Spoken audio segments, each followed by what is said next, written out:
So for your sleeping arrangement in the master bed, you can either choose to leave it as 2 twin sleepers, or you can insert this middle portion here and turn it into 1 king bed. And again, king size sheets will fit this mattress. I would not recommend using fitted sheets. I would just use a flat sheet as your bottom sheet, simply because the shape of it is a little bit difficult to try and get a fitted sheet around. So we usually just take a flat sheet and tuck it into the corners and use that as our bottom sheet. But to turn this into a king bed, you take this triangle piece right here, and that is going to fit on these levers right here. It will look like this when you turn it into a king size sleeper. Again, you have your storage areas up top. You have your AC control right here. It does show that it has the heat option, but it does not work as a heater. It only works as an AC.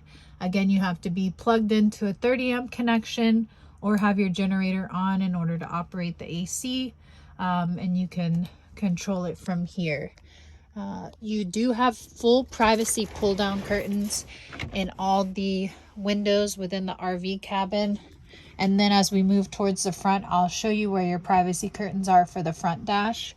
But again, all the windows within the RV cabin have the full privacy pull down curtains. You have some reader lights right there, and the button for those are right on the light itself.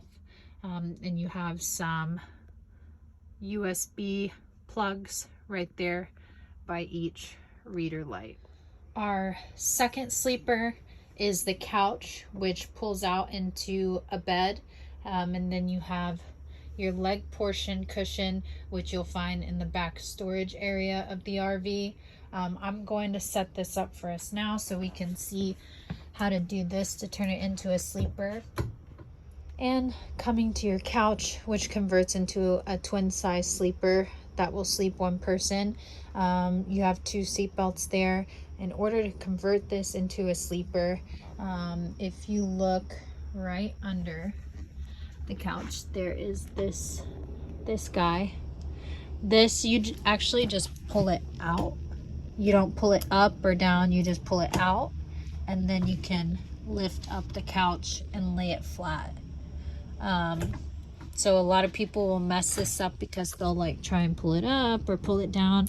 It just comes out, and then you can pull the couch out. So after you pull that out, it will lay flat like this. You can tuck in the seat belts down into the cushions so they're not in the way for when you're sleeping. And then the leg portion of the bed is right here. This cushion you'll find in that back storage compartment in the rear storage area of the RV. And I'm going to show you how we hook that on. So when you come out to the RV entrance, you'll see this guy right here. So we have this guy up, this lock right here, we're just gonna unlock it, and this actually just lowers down like this. Okay, and then you're gonna take your cushion, and these lock into those hooks right there, and we're gonna do that, and you'll have a twin size bed to sleep. So when you're done, it'll look like this.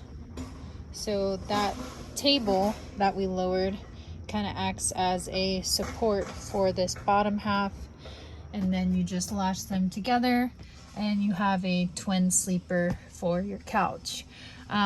Again, twin size sheets.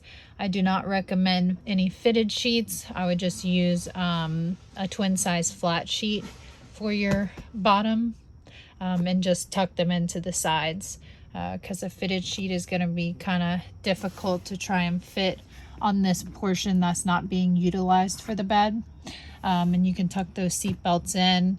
And just make sure that you bring all your linens and pillows for your twin size sleeper and then for your master bedroom as well.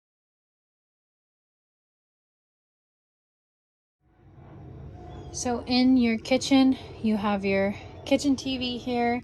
You have your stove. Again, that's propane powered. In case you forget these instructions, there is a little sticker right here that kind of helps you understand how to use it. It's not very difficult. It's just like starting like a propane powered grill. You would put this button right here on the lightning bolt symbol, and then this is your lighter, that's your sparker. So what you would do is hold this down and in, and then spark it. And then same thing for the other one. So we have it on the electric bolt, push it in.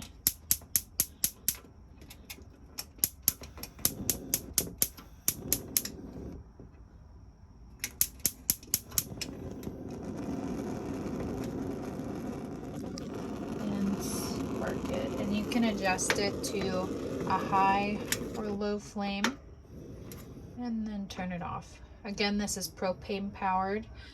You just want to make sure that it's nice and cool before you lower this glass down, because if it's lowered with this still hot, the glass will break.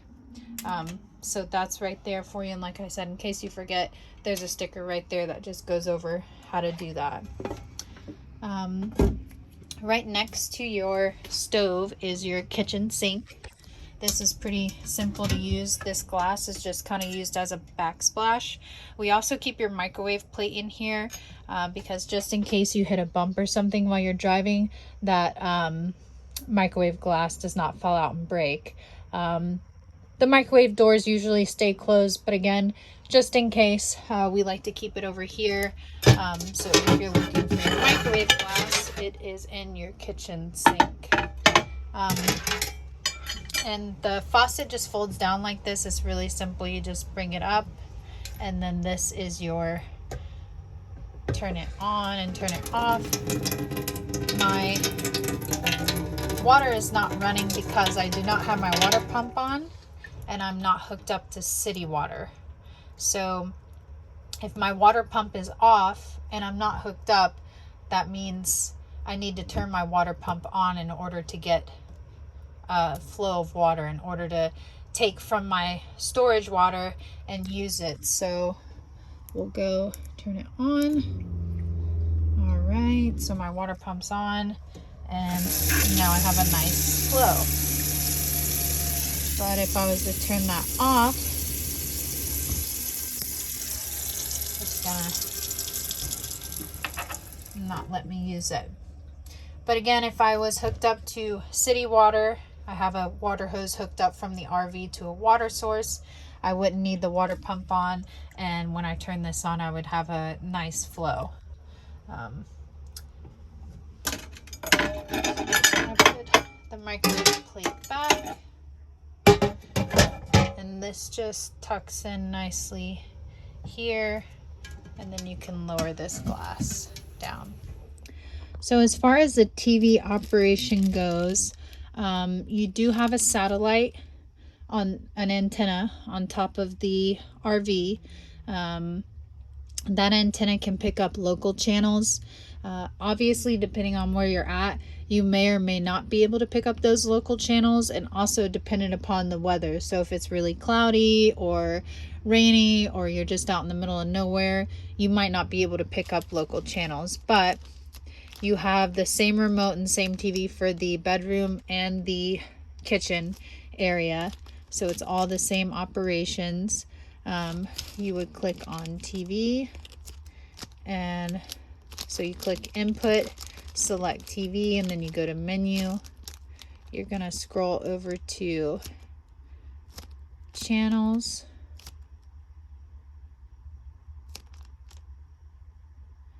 And it asks you, how are you planning to watch TV? So let's say we're using the antenna. So I select antenna.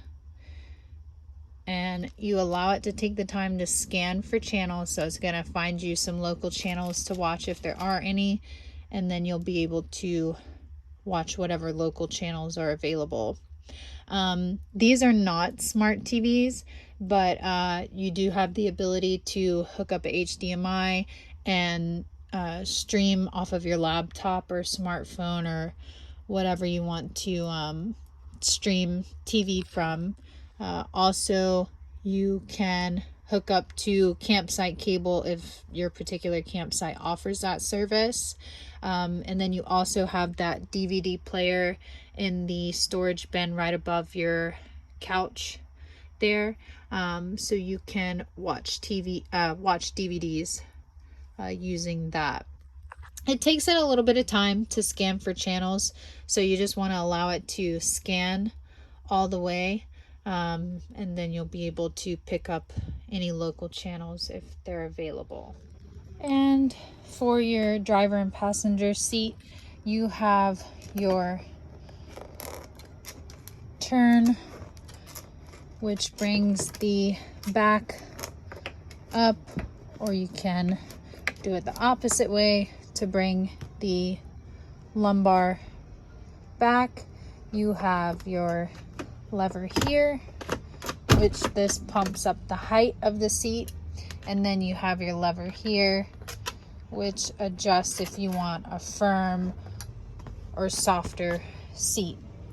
Right here, this lever you pull up, and that will bring the chair forward or back. The driver and passenger seat do rotate around to face the back. So when you have your table set up right here, you're able to sit to here, and then you can rotate your driver and passenger seat around to face that table. And the lever for that is right here. So in order to operate this, you would push it like this, and it's easier to do it standing out off of the seat. You can do it while you're seated, but I just find it easier to do it while you're not seated, while you're standing. So what you would do is just take like this, and you go around, and it faces like so. And then you would do the same thing for the driver's seat. The driver's seat obviously will not allow you to rotate to face the back if the keys are in the ignition, so you just have to make sure that the keys are out of the ignition before you attempt to rotate the driver's seat to face the back direction. And then to put it back around, you would just do the same thing. Just put that lever to the side and then push the chair. And in the driver's bay for the driver's seat, you have all of the same features as the passenger seat. You have your armrest that you can bring down and keep up. Right here you have your e-brake. It's just your standard pull and release. You have your shifter. Once you put the RV in reverse, your backup camera will automatically click on. You have your heat and AC control right here. Right here you will see a button called battery boost.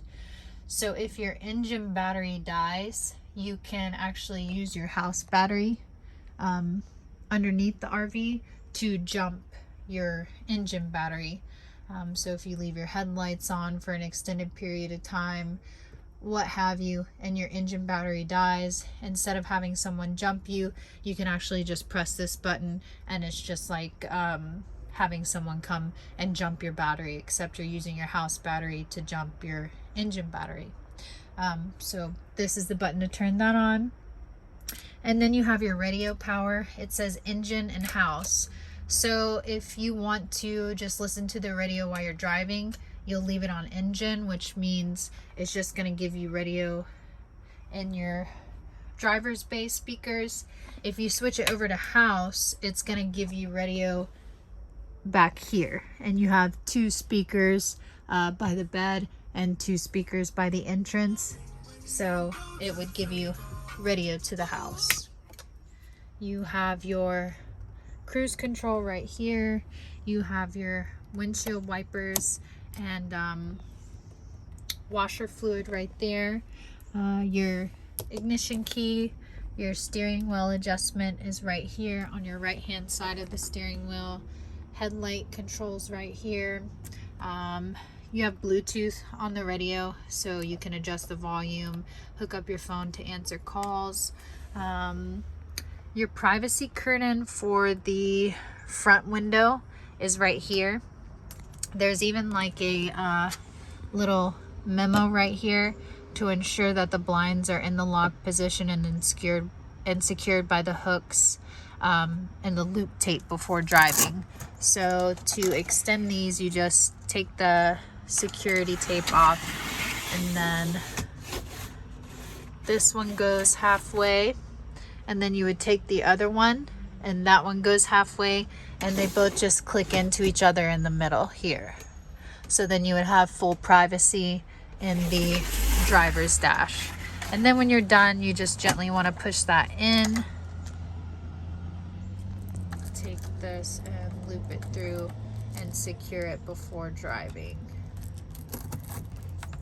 So, and hazard lights are right here. These are all your AC controls.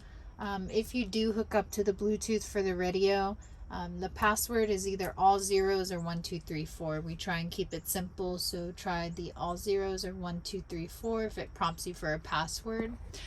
You have your standard sun visors. Above your sun visors is just like a little storage area that you can put papers or your insurance cards right up top here. That's pretty much it for the driver's bay. That's all of our standard questions that I usually get about the driver's bay, the main one being what the battery boost means. Right below that you have your cup holder. You can use this as a charger, so cup holders and everything are right there. And then right below it you have another 12-volt charger, and then glove box on the passenger side.